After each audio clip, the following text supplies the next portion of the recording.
الحمد لله رب العالمين والصلاة والسلام على أشرف الأنبياء والمرسلين صلى الله عليه وعلى آله وأصحابه أجمعين. We continue with the 14th hadith, which is honoring the blood of a Muslim. عن ابن مسعود رضي الله عنه قال قال رسول الله صلى الله عليه وسلم لا يحل دم امرئ مسلم يشهد أن لا إله إلا الله وأني رسول الله إلا بإحدى ثلاث: الثيب الزاني والنفس بالنفس والتارك لدينه المفارق للجماعة. رواه البخاري ومسلم.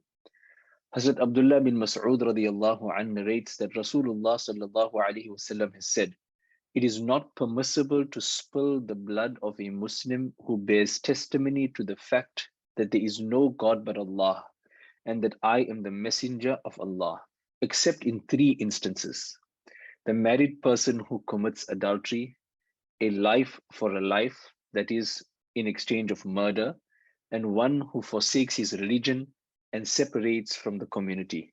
This hadith appears in both Bukhari and Muslim. So in this hadith, we are seeing that Islam holds human life as a most valuable item. Islam has attached great value to life, and this began at a time when life had very little value. In the days of ignorance in Arabia, when Islam came with these principles, life had very little value. People would engage in fights and wars and kill one another over trivial matters. The life of little children, and particularly young girls, had absolutely no value. Islam came as a religion of peace to ensure that every human being and every Muslim has a certain honor that is attached to them. Life can only be taken in three situations. Life can only be taken under three situations, and that too, there are strict conditions and regulations. It requires the ruling of a Muslim judge who is qualified to be able to understand the Sharia, and it needs to be in an established Islamic country. And that too, it is restricted to these three situations of adultery, where a married person commits zina, somebody commits murder, so the life of the murderer is then taken, and the situation of apostasy.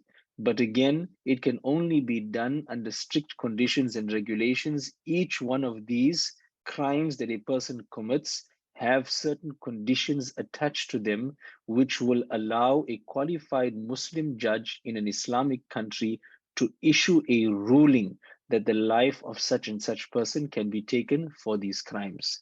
In a hadith, Hazrat Abu Sa'id al-Khudri radiyallahu an and Hazrat Abu Hurairah radiyallahu an both narrate that Rasulullah sallallahu alaihi wasallam said, "If all the inhabitants of the heavens and the earth participate in shedding the blood of a believer, that is murdering a Muslim, Allah subhanahu wa ta'ala will cast them all face down into Jahannam."